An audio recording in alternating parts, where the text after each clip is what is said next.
Hello students, this is Ratnakar sir. Welcome to academy.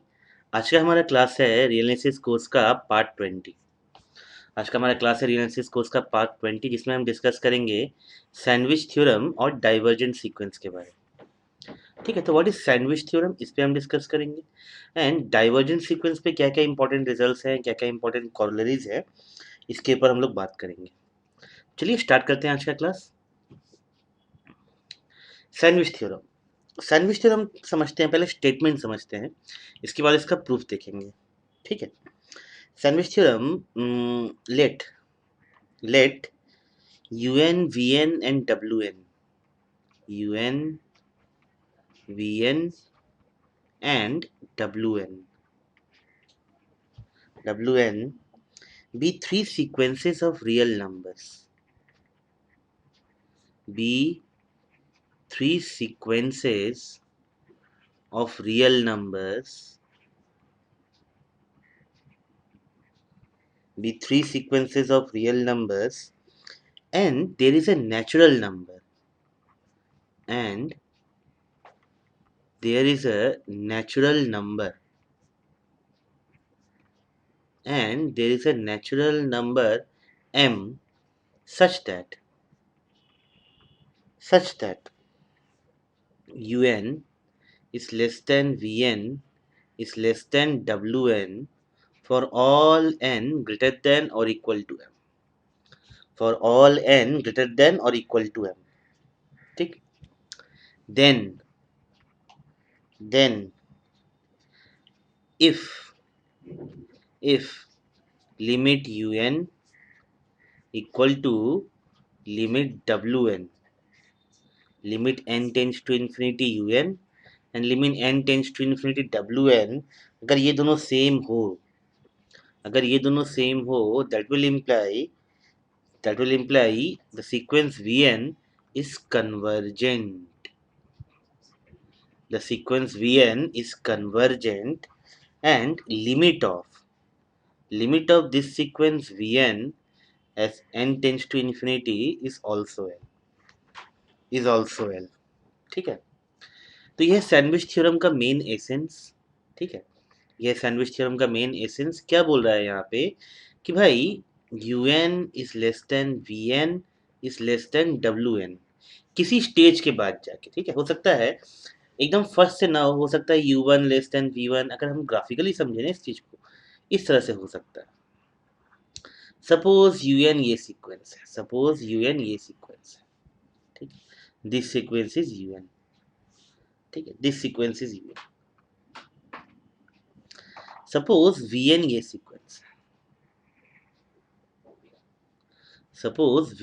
Sequence है, मिटा देते हैं।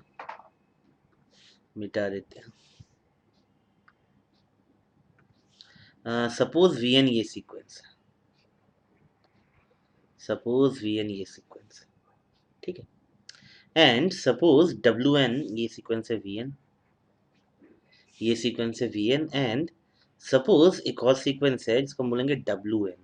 ठीक है, सपोज एक और सीक्वेंस है जिसको हम बोलेंगे wn। सपोज wn एक और सीक्वेंस है, ठीक है, सपोज wn एक और सीक्वेंस है। ठीक है, हालांकि मैं कॉन्टिन्यूस फंक्शन की तरह ड्रॉ कर रहा हूं, but the idea is same. ठीक है, सपोज इस स्टेटमेंट का मतलब क्या है कि भाई एकदम शुरुआत से, हो सकता है एकदम स्टार्टिंग से, ठीक है, ये दोनों ये इनइक्वालिटी होल्ड ना करें। ठीक है, जैसे यहाँ पे W1 जो है वो U और V को इंटरसेक्ट कर रहा है, क्रॉस कर रहा है। ठीक है, उसका वैल्यूज बड़ा है, UN का वैल्यू छोटा है, या यहाँ पे UN का वैल्यूज बड़ा है, WN का छोटा है। ठीक है, लेकिन एक सर्टेन स्टेज के बाद ये रिलेशन होल्ड करेगी। ठीक है, एक सर्टेन स्टेज के बाद for all n greater than और इक्वल टू m, एक सर्टेन स्टेज के बाद ये रिलेशन होल्ड करे कि भाई un is less then vn is less then wn। ठीक, ये रिलेशन होल्ड करे, देन अगर un और wn दोनों कन्वर्जेंट हो और उनका लिमिट l हो, अगर un और wn ये दोनों कन्वर्जेंट हो और उनका लिमिट l हो, इसका मतलब ये है कि Vn भी कन्वर्जेंट होगा। इसका मतलब है Vn भी कन्वर्जेंट होगा और उसका भी लिमिट L होगा। इसका मतलब ये है कि भाई Vn भी कन्वर्जेंट होगा और उसका लिमिट भी L होगा। ठीक है, clear? This is the basic essence of sandwich theorem. ये सैंडविच थ्योरम का बेसिक एसेंस है। अब इसके प्रूफ पे आते हैं। प्रूफ। प्रूफ हमने स्टेटमेंट देखा, अब इसका प्रूफ लिखते हैं। Let epsilon greater than 0 be arbitrary. मान लेते हैं epsilon greater than 0 be arbitrary. ठीक है, अब क्योंकि UN WN ये दोनों कन्वर्जेंट सीक्वेंस थे, since UN and WN are convergent sequences, क्योंकि ये दोनों कन्वर्जेंट सीक्वेंस थे, इसका मतलब क्या है? This implies there exist K1 and K2, there exist natural numbers K1 and K2 such that mod of UN minus L is less than epsilon for all n greater than or equal to K1, and mod of Wn minus L, this is also less than epsilon for all n greater than or equal to K2। ये होगा, ये होगा। ठीक, चलो मान लेते हैं K3 is maximum of K1 and K2। ठीक है, ऐसा हमने क्यों माना? देखो, n जब K1 n ये रिलेशन उन सब n के लिए होल्ड करेगा जो कि K1 से बड़े हैं। ठीक है, K1 से बड़ा ये रिलेशन उन सब के लिए होल्ड करेगा। सपोज K1 का वैल्यू यहाँ पे 10 है। ठीक है, ये रिलेशन उन सब के लिए होल्ड करेगा, उन सारे n के लिए होल्ड करेगा जो K2 से बड़े हैं। सपोज K2 का वैल्यू 15 है। अब हमें एक ऐसे K का वैल्यू चाहिए जिसके लिए दोनों होल्ड करें। ठीक है, तो अगर इसमें हम छोटा वाला लेते हैं, जैसे K1 लेते हैं जिसका वैल्यू 10 था, तो 10 के लिए ये वाला रिलेशन तो होल्ड करेगा, लेकिन ये सेकेंड रिलेशन होल्ड नहीं करेगा, है ना? लेकिन ये सेकेंड रिलेशन होल्ड नहीं करेगा, इसलिए हम क्या करेंगे, K1 और K2 में जो मैक्सिमम है उसको लेंगे। ये मैक्सिमम लेने से क्या होगा, उस मैक्सिमम नंबर के लिए ये भी होल्ड करेगा और ये भी होल्ड करेगा। ठीक है, सो वही हम लिखने जा रहे हैं। फॉर दिस K3 ये भी होल्ड करेगा। ये होल्ड करेगा मतलब क्या है? ये होल्ड करेगा मतलब क्या है? UN के सारे वैल्यूज L माइनस एप्सिलॉन से L प्लस एप्सिलॉन के बीच में हो। एंड ये भी होल्ड करेगा, सेकंड भी होल्ड करेगा, मतलब क्या है? WN के सारे वैल्यूज L माइनस एप्सिलॉन से L प्लस एप्सिलॉन के बीच में हो, for all n greater than और equal to K3। For all n greater than और इक्वल टू K3। ठीक है, यहाँ तक क्लियर है? यहाँ तक क्लियर है सबको? ओके, चलो अब मान लेते हैं K का values, let K equal to maximum of M and K3। ठीक है, K हम क्या ले रहे हैं? M और K3 में जो मैक्सिमम है उसको ले रहे हैं। M और K3 में जो मैक्सिमम है उसे हम ले रहे हैं। तो इस M के लिए, ये M किसके लिए था? थ्योरम में था। इस M के लिए क्या हो रहा था? UN less than VN less than WN हो रहा था, है ना? WN हो रहा था, और हमें क्या पता कि भाई WN का वैल्यू क्या है? L प्लस एप्सिलॉन से छोटा है, और UN का वैल्यू क्या है? L माइनस एप्सिलॉन से बड़ा है। ठीक, किसके लिए? For all n greater than और equal to K। For all n greater than और इक्वल टू K। याद रहे, ये जो रिलेशन है ये होल्ड कर रहा था for all n greater than और इक्वल टू M, है ना? और ये जो रिलेशंस हैं ये होल्ड कर रहे थे किसके लिए? For all n greater than और इक्वल टू K3। तो अब M और K3 में जो बड़ा हो उसे ले लें, वाया सेम एग्जाम्पल। ठीक है, सपोज के थ्री का वैल्यू 10 है, एम का वैल्यू 15 है, ठीक है। तो अगर हम 10 लेते हैं, 11 लेते हैं, 12 लेते हैं इसका वैल्यू, ठीक है। अगर हम के का वैल्यू यहाँ पे के थ्री का 12 लेते हैं, तो उसके लिए पहला वाला तो होल्ड करेगा, लेकिन दूसरा वाला होल्ड नहीं करेगा, दूसरा वाला होल्ड नहीं करेगा, ठीक है। इसलिए इन दोनों का मैक्सिमम लिया हमने for all n greater than और इक्वल टू के, ठीक। कॉन्सिक्वेंटली कॉन्सिक्वेंटली हम क्या लिख सकते हैं कि भाई अगर यू एन और डब्ल्यू एन भूल जाए इक्वेशन से, v n minus l is less than epsilon for all n greater than और इक्वल टू के, है ना। That implies v n is convergent, that implies v n क्या है, एक कन्वर्जेंट सीक्वेंस है। And limit of v n as n tends to infinity, this is what L, limit of Vn as n tends to infinity, this is what L।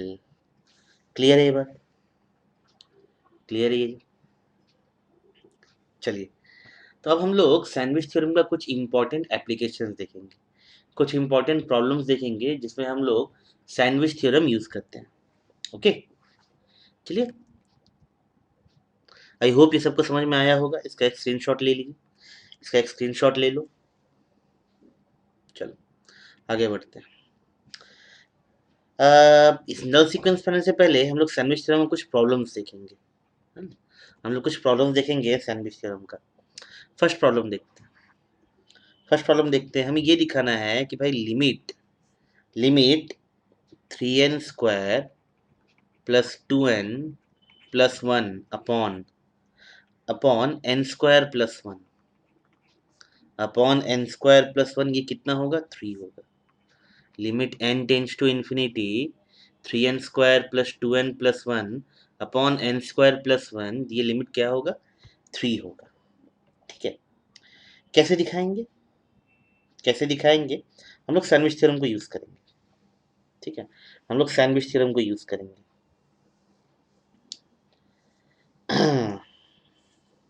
हम लोग sandwich theorem को use करेंगे।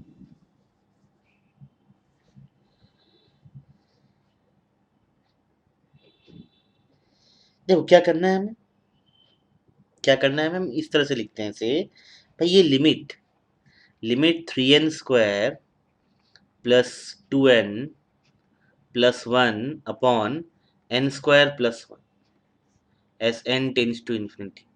पर इतनी से क्या और किसी तरीके से किया जा सकता है क्या, ठीक है। जैसे इसको हम इस तरह से लिख सकते हैं, limit of u n by v n as n tends to infinity, limit of u n by v n when n tends to infinity, जहाँ पे यू एन क्या है, यू एन है 3n square plus 2n plus 1, और we n क्या है, n square plus 1, ठीक है, ठीक है।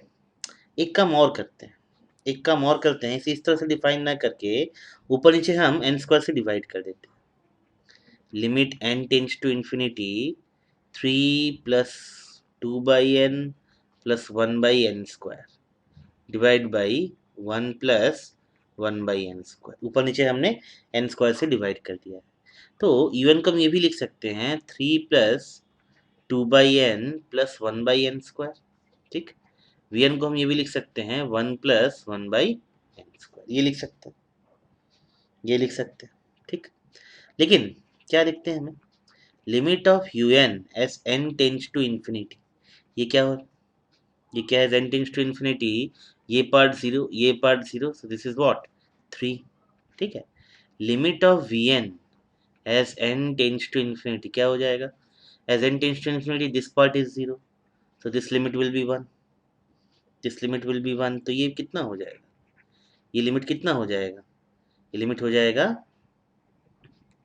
Limit n tends to infinity 3n square plus 2n plus 1 upon n square plus 1, कितना हो जाएगा ये 3, 3/1, मतलब 3 होगा आंसर, 3 होगा आंसर।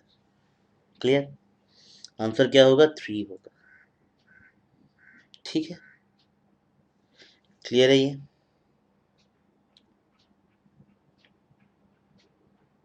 ठीक। अब एक एग्जांपल देखेंगे हम जिसमें हम सैंडविच थ्योरम का प्रॉपर यूज़ करेंगे, ठीक है। अब एक स्टैंडर्ड एग्जांपल हम देखेंगे, यहाँ पे तो हमने अलजेब्रा ऑफ लिमिट से काम चला लिया। अब एक एग्जांपल देखेंगे जहाँ पे हमारा अलजेब्रा ऑफ लिमिट से काम नहीं चलेगा, ठीक है, और वहाँ हमें सैंडविच थ्योरम यूज़ करना पड़ेगा इसको सॉल्व करने के लिए। हम जाते हैं इसे सेकेंड प्रॉब्लम। सेकेंड प्रॉब्लम ये दिखाना है हमें कि भाई limit n tends to infinity, limit n tends to infinity 1 upon root over n square plus 1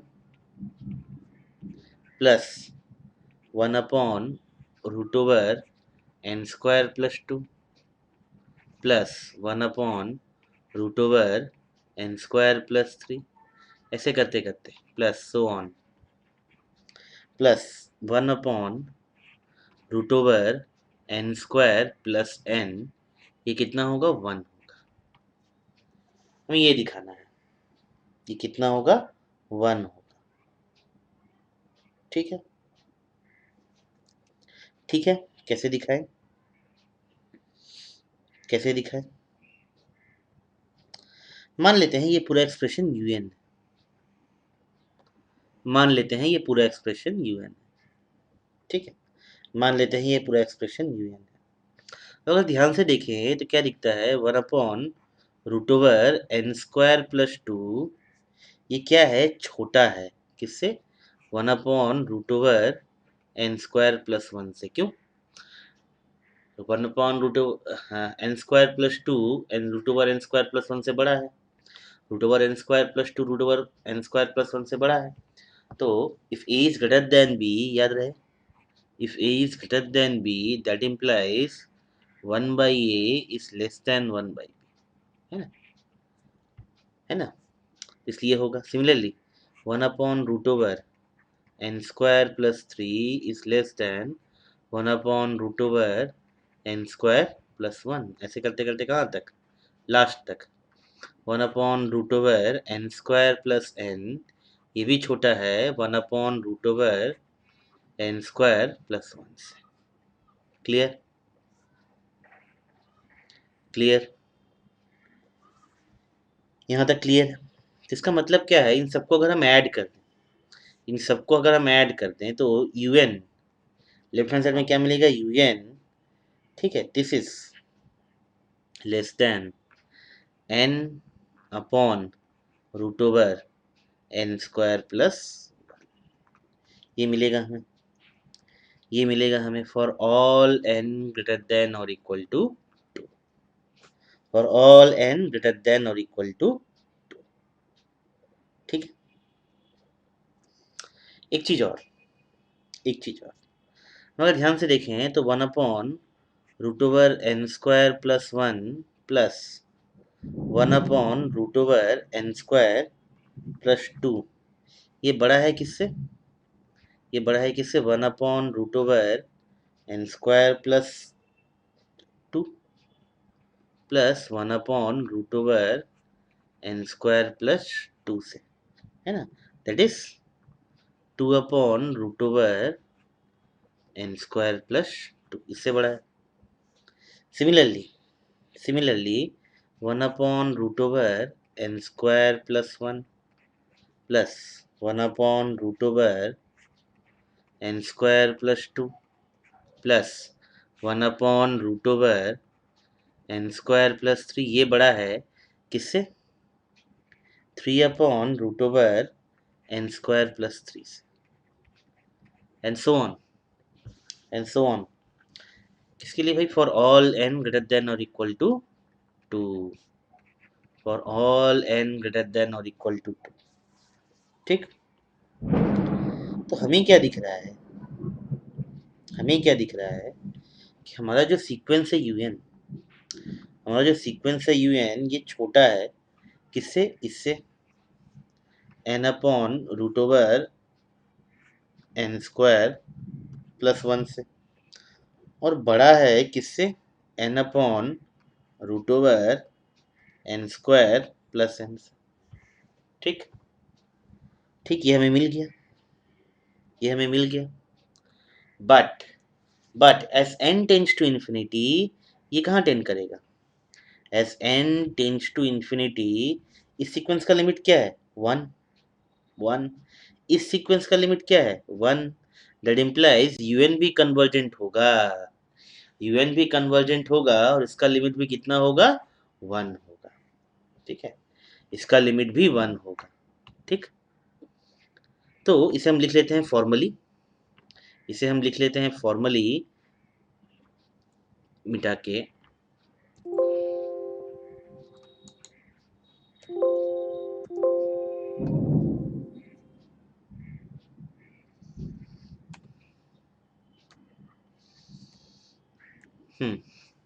इसे मिटा के लिख लेते हैं that since un is less than n upon root over n square plus 1 and greater than n upon root over n square plus n for all n greater than or equal to 2. ठीक, and since this limit n tends to infinity n upon root over n square plus n, ये कितना होता है? 1, and limit n tends to infinity n upon root over n square plus 1, ये भी कितना होता है? 1। therefore by sandwich theorem,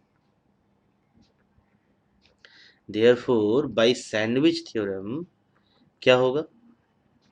therefore by sandwich theorem this sequence un lying between this is convergent, and limit of n tends to infinity un, this is also 1, जो हमने picture में देखा था। ठीक, ये 1 को टेंड कर रहा है, ये भी 1 को टेंड कर रहा है, तो यूएन भी कन्वर्जेंट होगा और वो भी 1 को टेंड करेगा। क्लियर? इसका मतलब क्या है भाई? Limit n tends to infinity, u n क्या था? 1 upon root over n square plus 1 plus 1 upon root over n square plus 2 plus up to so on 1 upon root over n square plus n, कितना हो जाएगा? 1 हो जाएगा। ये कितना हो जाएगा? 1 हो जाएगा। क्लियर? कितना हो जाएगा? 1 हो जाएगा। क्लियर? चलिए आगे बढ़ते हैं। इसे देख लीजिए, इसे देख लो, लिख लो, समझ लो, इसका स्क्रीनशॉट ले लो, and we will move to the next part, that is called null sequence।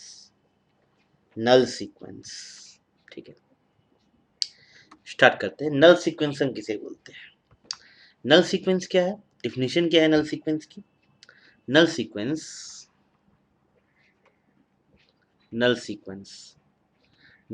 हम किसे बोलते हैं? एक सीक्वेंस को हम नल तब बोलते हैं जब उसका लिमिट 0 हो, मतलब वो सीक्वेंस जब जाके 0 पे कन्वर्ज करे। ठीक है, a sequence un is said to be a null sequence,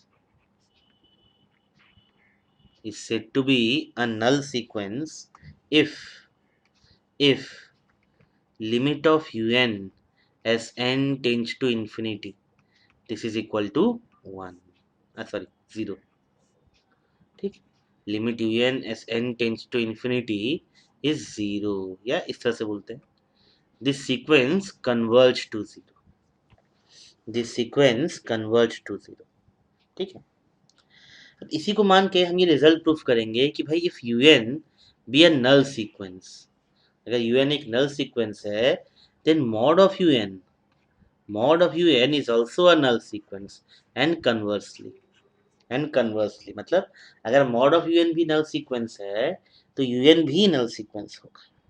ठीक है, एक करके प्रूफ करते हैं, प्रूफ।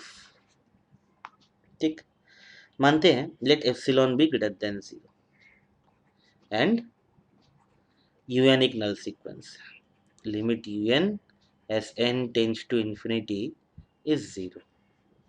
un एक नल सीक्वेंस है। इसका मतलब क्या है? इसका मतलब क्या है? un converges to 0। That means there exist a natural number k, there exists a natural number k such that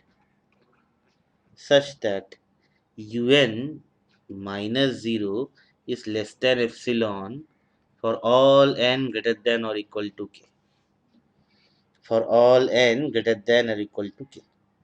ठीक है, इसका मतलब क्या है? इसका मतलब ये है mod of un is less than epsilon for all n greater than or equal to k। ठीक, इसको हम इस तरह भी लिख सकते हैं ना, that mod un minus 0, this is less than epsilon for all n greater than or equal to k। लिख सकते हैं, लिख सकते हैं। क्यों? since since mod un minus 0 equal to mod of un, लिख सकते हैं इसको। ठीक, ठीक, इसका मतलब क्या है? इसका मतलब ये है that limit of mod un as n tends to infinity, ये कितना होगा? 0 होगा। ये कितना होगा? 0 होगा। क्लियर? ये कितना होगा? 0 होगा। क्लियर? ओके। अब इसका कन्वर्स पार्ट, अब इसका कन्वर्स पार्ट हम ये मान लेंगे कि limit of mod un as n tends to infinity, ये 0 है। मतलब ये जो मॉड्यूलस वाला सीक्वेंस है ये 0 पे कन्वर्ज कर रहा है, और यहाँ से हमें ये प्रूफ करना है, यहाँ से हमें ये प्रूफ करना है कि भाई limit of un as n tends to infinity वो भी 0 होगा, वो भी 0 होगा। ठीक है, तो इसे मिटाते हैं हम कन्वर्स पार्ट। कन्वर्सली मान लेते हैं, let limit of mod un as n tends to infinity, ये 0 है। मान लेते हैं ये 0 है। ठीक है, let epsilon be greater than 0। इसका मतलब क्या है? There exist a natural number k, there exists a natural number k such that mod un minus 0 is less than epsilon for all n greater than or equal to k। ये होगा for all n greater than or equal to k। That simply means mod of un is less than epsilon for all n greater than or equal to k, है ना? That means basically mod of un minus 0 is less than epsilon for all n greater than or equal to k। इसका मतलब क्या है भाई? Limit of un as n tends to infinity कितना होगा? 0 होगा। ये 0 होगा। Hence this sequence is a null sequence.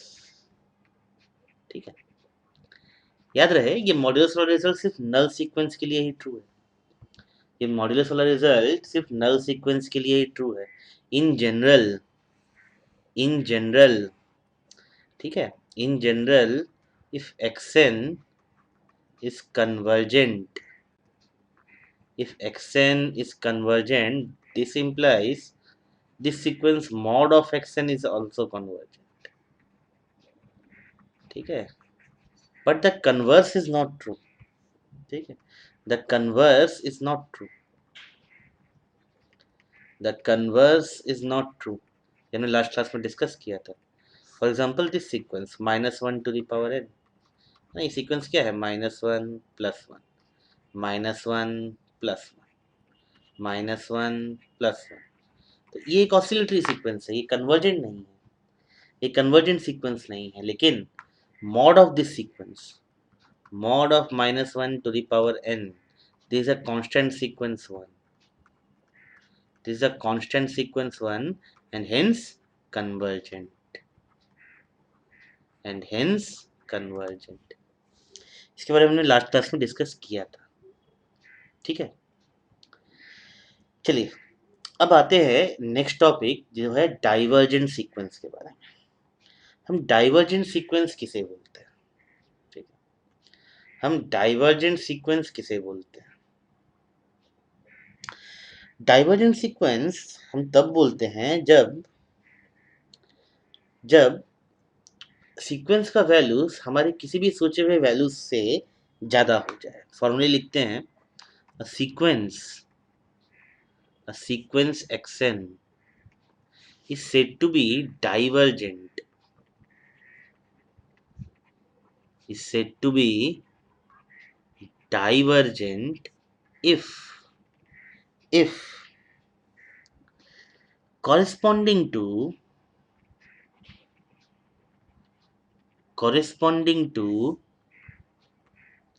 any pre-assigned corresponding to any pre-assigned positive number g, corresponding to any pre-assigned positive number g, मतलब एक बड़ा number सोचो g, एक बड़ा नंबर सोचो जी, कितना भी बड़ा हो सकता है, हाउएवर लार्ज, कितना भी बड़ा हो सकता है। सपोज मैंने सोचा है 10 करोड़, मैंने सोचा 10 करोड़, ठीक है। There exist there exist a natural number K, there exist a natural number के such that fn xn is greater than g for all n greater than or equal to k, for all n greater than or equal to k, ठीक है। इसमें हम बोलते हैं the sequence diverge to plus infinity, the sequence is divergent and it diverges to plus infinity, ठीक है।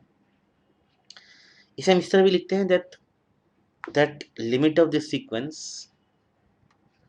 limit of xn as n tends to infinity, this is infinity, इस तरह भी हम लिखते हैं, इस तरह भी हम लिखते हैं, ठीक है। मतलब क्या है, मतलब ये है एक सीक्वेंस को हम डाइवर्जेंट तब बोलेंगे जब हम कोई भी बड़ा नंबर सोचते हैं। सपोज जी एक बहुत बड़ा नंबर है, 10 करोड़, 100 करोड़, 10,000 करोड़, ठीक है, ठीक है। ये सीक्वेंस को हम लिख रहे हैं, सीक्वेंस क्या है, x1 x2 x3 x4, ठीक है, a function from the set of natural numbers to the set of real numbers, ठीक है।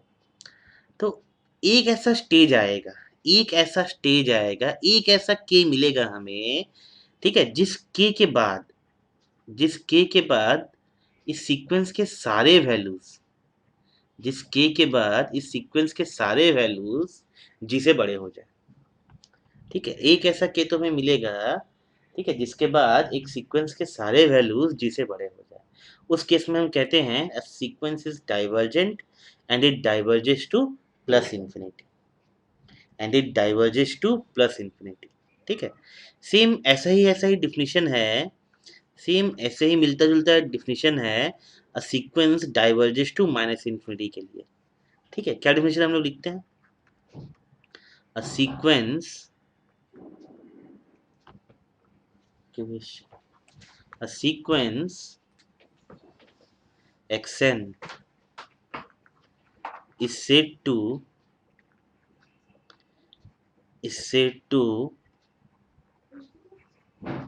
diverge to minus infinity if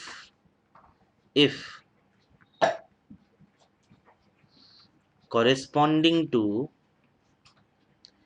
any pre-assigned corresponding to any pre-assigned negative number बोल सकते हैं, negative number बोल सकते हैं, या पॉजिटिव नंबर ही रखते हैं, लास्ट में माइनस कर लेंगे, corresponding to any pre-assigned positive number g, however large, however large, there exists a natural number,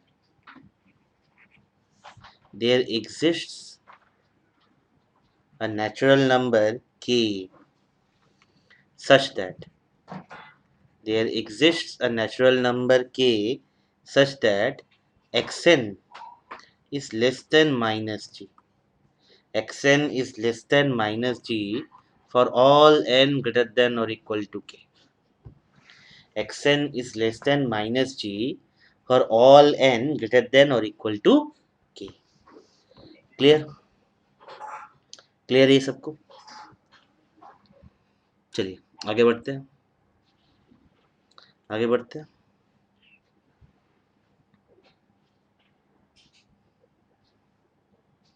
ठीक है, एक और यहाँ पे एक डिफिनेशन आता है प्रॉपरली डाइवर्जेंट और ऑसिलेटरी सीक्वेंस का।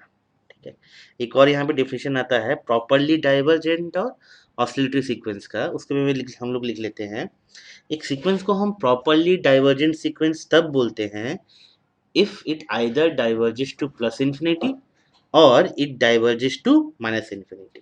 ठीक है, रियल सीक्वेंस मतलब sequence of real numbers. A real sequence xn is said to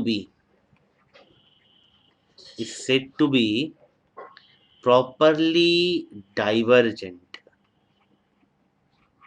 Is said to be properly divergent if it either diverges to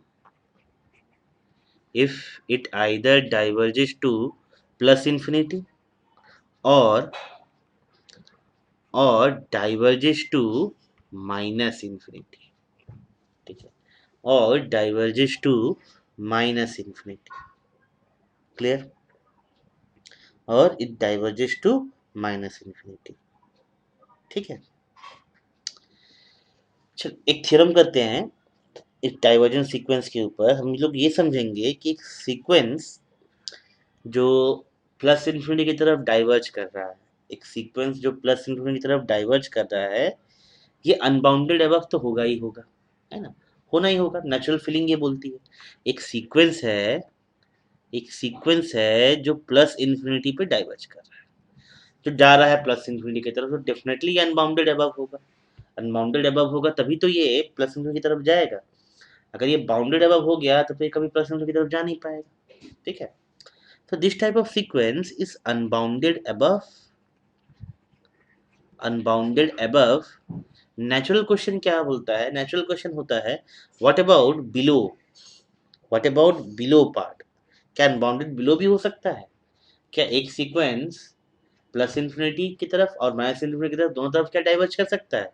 नहीं कर सकता। A sequence diverging to plus infinity is unbounded above but bounded below.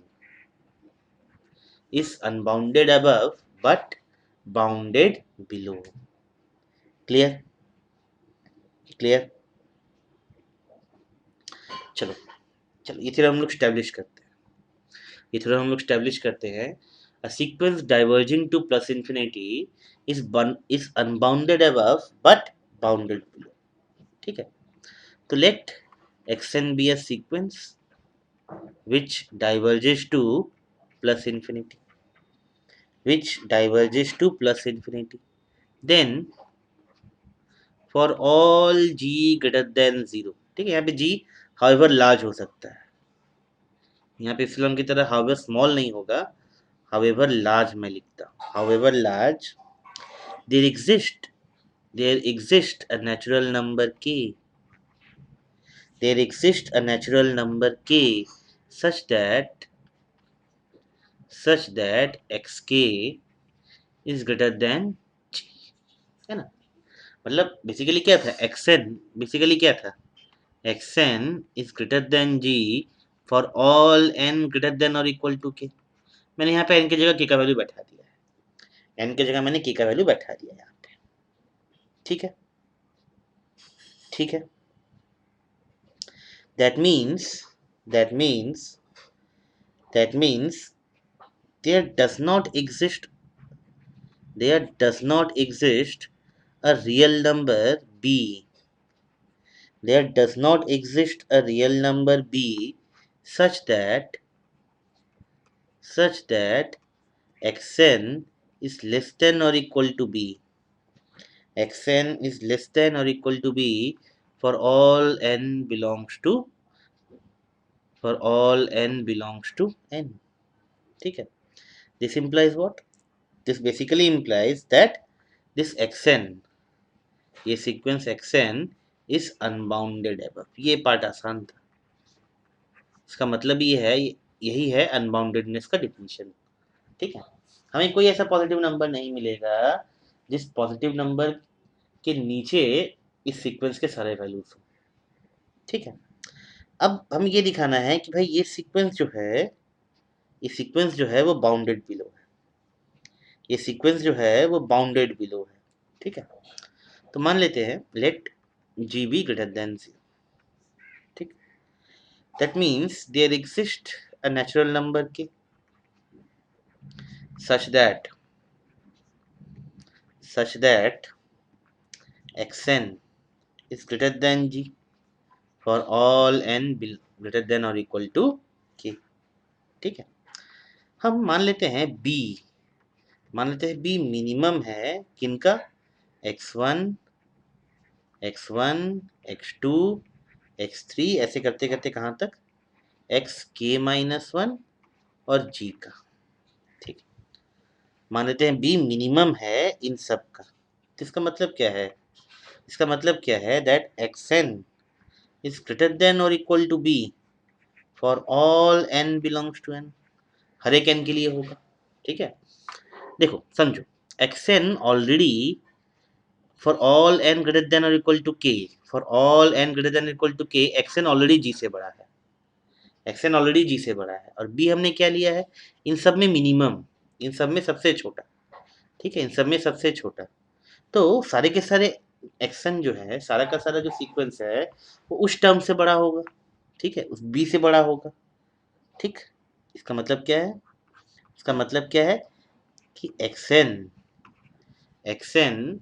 Minus infinity diverge नहीं कर रहा. Action के सारे values किसी एक पर्टिकुलर नंबर से बड़े हैं. ठीक है. इसका मतलब ये सीक्वेंस है ये माइनस इन्फिनिटी को डाइवर्ज नहीं कर रहा. It is bounded below. It is bounded below. This sequence is bounded below. ठीक है. ठीक है. क्लियर ये बात? क्लियर है ये बात? ओके. एक नोट लिख लो यहाँ पे, the converse is not true. इसका कन्वर्स लेकिन ट्रू नहीं. The converse is not true. ठीक है. हम एग्जांपल देंगे. कुछ ऐसे सीक्वेंस हो सकते हैं जो अनबाउंडेड अबव हो, बाउंडेड बिलो भी हो, लेकिन वो प्लस इन्फिनिटी पे डाइवर्ज ना करें. है ना. लेकिन वो प्लस इन्फिनिटी की तरफ ना जाए. ठीक है. ठीक है. चलो. Note the converse is not true. ठीक है. A sequence unbounded above, a sequence unbounded above but bounded below,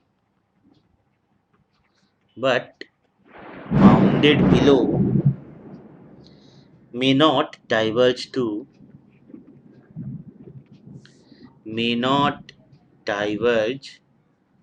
to plus infinity. For example अगर हम ये सीक्वेंस लें, xn defined by n to the power -1 to the power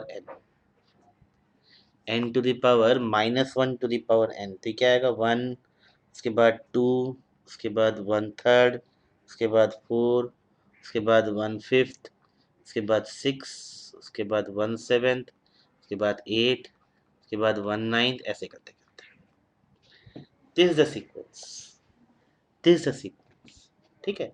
मतलब एक तरफ से तो ये बढ़ रहा है. देखिए 2 के बाद 4, 2 के बाद 4, 4 के बाद 6, 6 के बाद 8, एक तरफ से तो ये बढ़ रहा है, लेकिन एक तरफ से ये घटता भी जा रहा है। 1 3 के बाद 1 5th, 1 5th के बाद 1 7th, 1 7th के बाद 1 9th। इसका मतलब क्या है? ठीक है, हमें कोई ऐसा पर्टिकुलर जी नहीं मिलेगा, हमें कोई ऐसा पर्टिकुलर जी नहीं मिलेगा कि भाई xn इज ग्रेटर देन जी हो for all n greater than और इक्वल टू k। ठीक है, ठीक है। सपोज मैं बोलता हूँ कि भाई इसके सारे वैल्यू 100 से ऊपर नहीं हो सकते, तो ये क्या होगा? ये सीक्वेंस 100 होगा, उसके बाद 1/101 चला आएगा, 1/101 चला आएगा। ठीक है, फिर 102 होगा, फिर 1/103 चला आएगा। ठीक है, तो इस सीक्वेंस के सारे वैल्यूज जो हैं वो वो एक पर्टिकुलर नंबर से बड़े नहीं हो रहे, वो एक पर्टिकुलर नंबर से बड़े नहीं हो रहे हैं। ये सीक्वेंस इन्फिनिटी की तरफ जा तो रहा है, बढ़ तो रहा है, ठीक है, लेकिन पूरा नहीं, ऑसिलेट कर रहा है कहीं, ये ऑसिलेट कर रहा है कहीं। ठीक है, ठीक है, क्लियर। और सेम इस थ्योरम का एक और वर्जन है, इस थ्योरम का एक और वर्जन है, a sequence diverging to minus infinity. उसे मैं लिख देता हूँ, अ सीक्वेंस